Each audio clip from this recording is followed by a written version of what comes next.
আমরা মঞ্চে আমন্ত্রণ করতে যাচ্ছি এবং বক্তব্য প্রদানের জন্য জানাবো আজকের অনুষ্ঠানের বিশেষ আকর্ষণ, যাকে পরিচয় করিয়ে দেওয়ার মতো ভাষা আমার আসলে নেই, যিনি মনে প্রাণে বিশ্বাস করে এমপি মন্ত্রী হওয়ার চেয়ে জনগণের কথা বলা অনেক বেশি জরুরি। তিনি আর কেউ নয়, আমাদের সকলের পরিচিত তরুণ প্রজন্মের icon barrister Andaleeb Rahman Partho, chairman Bangladesh Jatiya Party BJP. Please hands clap each and every corner for our honourable guest Andaleeb Rahman Partho sir. স্যারের জন্য আরেকটু সর্বোচ্চ ভালো তালি হবে। বিসমিল্লাহির রহমানির রহিম।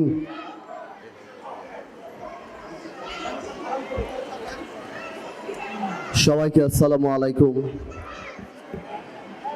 Confidence international school and college কর্তৃক আয়োজিত এই নবম প্রতিষ্ঠা বার্ষিকী উদযাপন এবং ক্রীড়া পুরস্কার বিতরণ অনুষ্ঠান 2024-এ আমাকে আমন্ত্রণ জানানোর জন্য আমি আন্তরিকভাবে ধন্যবাদ জানাচ্ছি আপনাদের সবাইকে।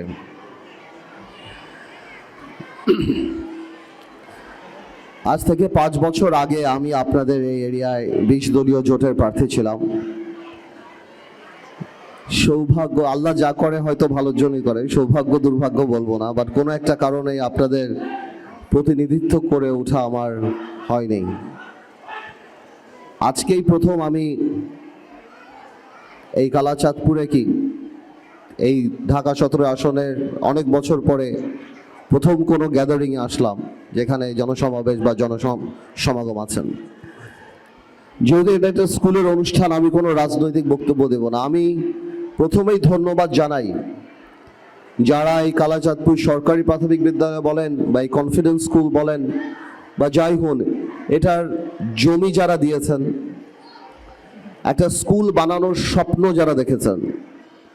একটা মানুষ যখন যে কোনো ব্যবসা করে সেই ব্যবসায় লাভ লোকসান হয়, কিন্তু যেই মানুষরা তাদের অর্থ দিয়ে শিক্ষা প্রতিষ্ঠান বানায়, তা মসজিদ হোক, মাদ্রাসা হোক, স্কুল হোক, তাদের নিজস্ব জমি দিয়ে দেয়, আমার কাছে সেই মানুষরাই সবচেয়ে বেশি সফল, কারণ এর মধ্যেই মানুষের কল্যাণ নিহিত থাকে।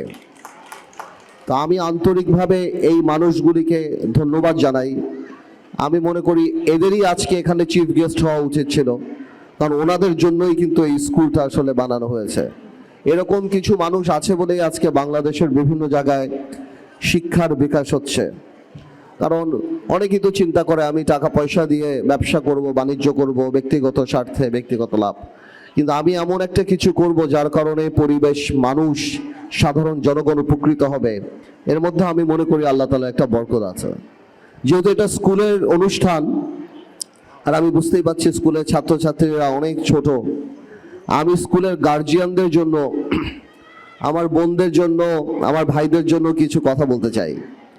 দেখুন, আল্লাহর রহমতে আমরা ছোটবেলায় থেকেই লেখাপড়ায় বা সব জায়গাতে আমাদের আল্লাহ সুযোগ করে দিয়েছে। আমরা দেশে বিদেশে অনেক জায়গাতে লেখাপড়া করেছি, ফেরত এসেছি।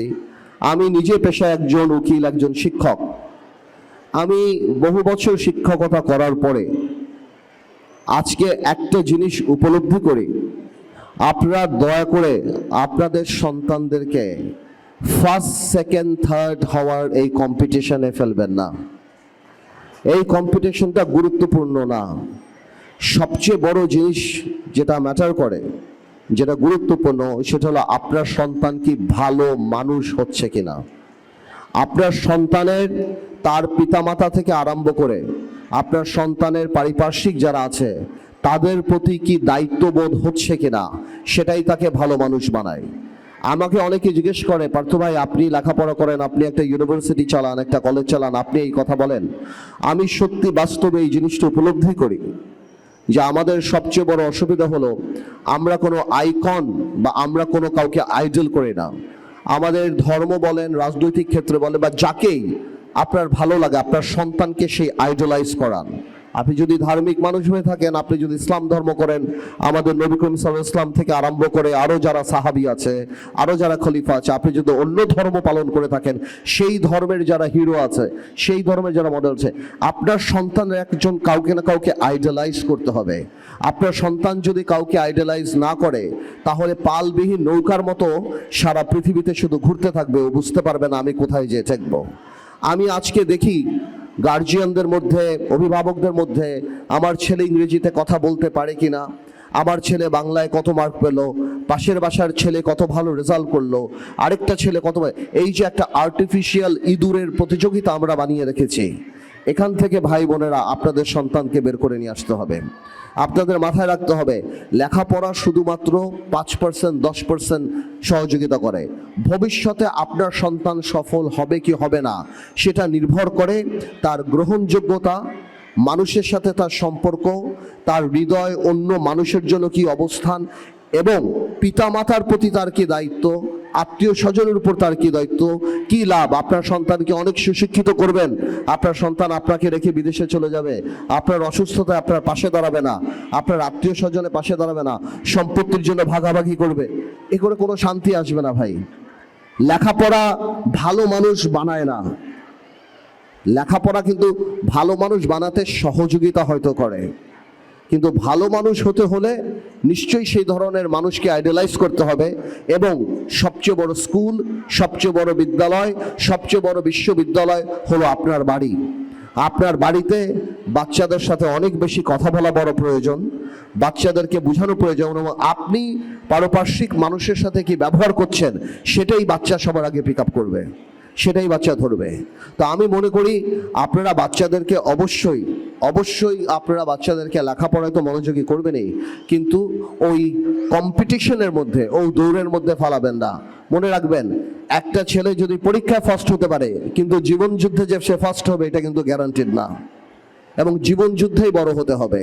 এবং আমি চাই আমরা আরেকটা কথা বলি, আধুনিকতা, এই আধুনিকতার নামে আমরা কিন্তু আমাদের কৃষ্টি কালচার আর ধর্ম থেকে অনেক দূরে সরে যাচ্ছি প্রতিদিন, গ্লোবালাইজেশন আর আধুনিকতার নামে।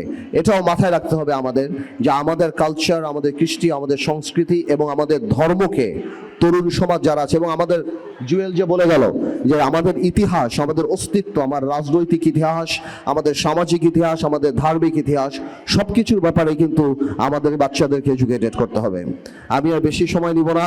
আমি অত্যন্ত আনন্দিত এবং গর্বিত বোধ করি যে আমি আপনাদের মাঝে এসে দু একটা কথা বলার সুযোগ পেয়েছি।